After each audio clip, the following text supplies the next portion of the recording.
Барлықтарыңызға сәлем достар, каналға қош келдіңіздер. Бүгін алдыңғы сабақтың видеосын жалғастырамыз. Алдыңғы видеода біз сандар 13-тен 20-ға дейін сандарды санауды үйрендік. Бүгін ондықтарды қалай санаймыз және олар бір-біріне қалай ұқсайды, соны үйренеміз. Бастапқы сабақта айттық, сандарды жаттау бізге керек. Және тағы да қайталап өтейін. Тілді үйрену, жалпы алфавит, әріптер мен дыбыстар, транскрипция, лексика, сандар және ережелерден басталады. Біз ең оңайынан бастап жатыр алфавит туралы. Оған дейінгі сабақтарды қарап шықсаңыздар, рет-ретімен барлық сабақтар бар. Бүгін сандарды жалғастырамыз. Ондықтарды атау үшін біз ти жұрнағын жалғастырамыз, яғни барлық сандарға ти дегенді жалғап отырамыз. Ти және Y әріптері. Ал біз 70, 80 және 90 ағылшын деген сандары өте қарапайым. Мысалы, 6 деген 6 болса, 60 дегенге онда тиді жалғаймыз да 60 болады. 70, 20 және ары қарай. Ал тек 80-де 18-де сияқты алдыңғы сабақта айтқандай 8 деген 8 тымен аяқталады ғой. 80 деген кезде екінші тының қажеті жоқ. Бір т бізге жеткілікті. 20-дан 50-ге дейінгі ондықтардың атаулары тимен аяқталады, бірақ сәл басқаша қалыптасады. Сондықтан оларды алдыңғы сабақтағыдай үйренуге тура келеді. Олай болса, кестеге қарайық. 20 дегеніміз 20, 30 30, 40 40, 50 50, 60 60, 70 70, 80 80, 90 90. 20 ешқандай логикалық ережеге сәйкес келмейді, жай 20 деп соңына 20-мен аяқталады. 2 дегеніміз мысалы 2 ғой. 2 деген кезде 30 қалады, 20 болады. 3 деген 3 болса, 30 деген 30. 3-дің бастапқы түбірін алып алады да, соған тиді жалғайды. 4 дегеніміз 4 болса, 40 деген 40, тек U әрпі түсіп қалды. 50 деген 5 болса, 5 деген 5 болса, 50 деген 50 болады. Ал 6 6 болса, 60 60, 7 7, 70 8 дегеніміз 8 болса, 80 80 болады. Ал 9 9 болса, 90 деген 90. Мұнда 6, 7 және 9 деген осы сандарда ғана толық түбір сақталып тұр. Басқаларында түбірі өзгеріп кеткен. Мұнда барлық сандар кестеде. Қазір қайталап тағы да түсіндіріп шығам. Мына кестеге назар аударайық. Меняется корень, яғни орысша айтқан кезде, мына жерлерде түбір 20, 30, 40, 50-де түбір өзгеріп кетеді. 60-70-де түбір өзгермейді. 80-де түбір өзгермейді, бірақ т тек біреу ғана жазамыз, екеу жазбаймыз. 90-да да түбір өзгермейді. Алдыңғы қазір ғана айтып өткенім, түсіндіргенім осы міне. 20. 2 деген 2 болса, 20 деген 20. 2 дегендегі 30 қалды да, түбір өзгеріп кетіп 20 болды.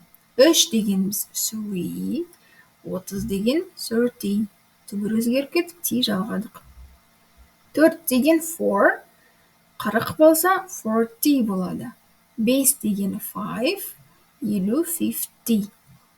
60 пен 70-те 6 және 7 деген сандарға 6-7 дегенге тиді жалғай саламыз, сонда еш өзгермейді. 60 және 70 болады. Ал 80-де 80 екі т болмайды, бір т түсіп қалады, бір т-ны ғана жазамыз. 90-да 90. Яғни сіздер шатаспау үшін ағылшындағы барлық сөздер 1, 2, 3, 4, 5 деген бастапқы жай сандар бар ғой, солардан ары қарай жалғап кете береді. Жалғап үлкен сандар жасай береді. Айтқым келгені сол.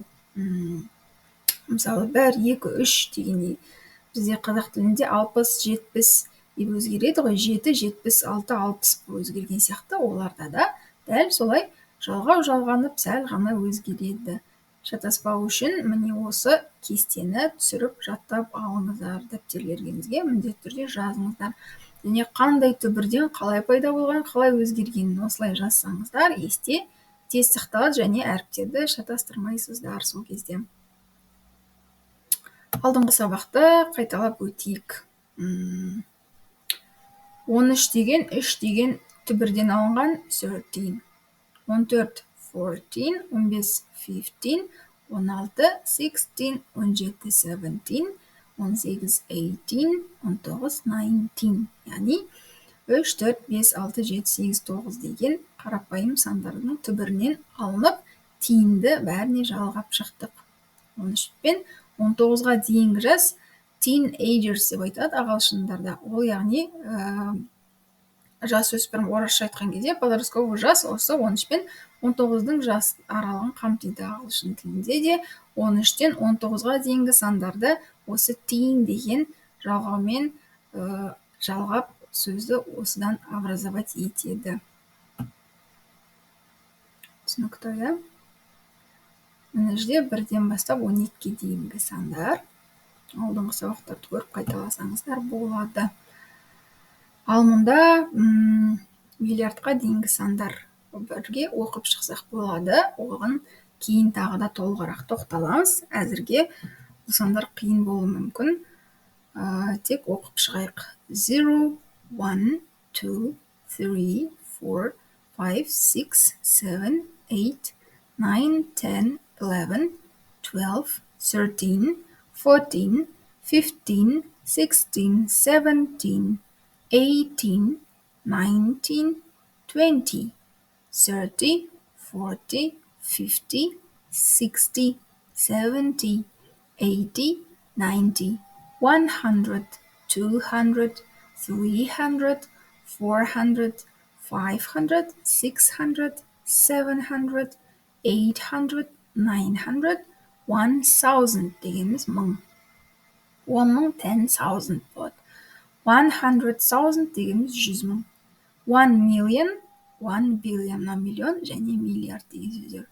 Олай болса, сабағымыз аяқталды достар. Соңына дейін қарағандарыңызға рахмет. Түсініксіз болып жатса, видеоны тағы да қайталап қарап шықсаңыздар түсінікті болады деген ойдамын. Келесі сабақта тағы да жалғастырамыз. Олай болса, келесі сабақта кездескенше see you soon.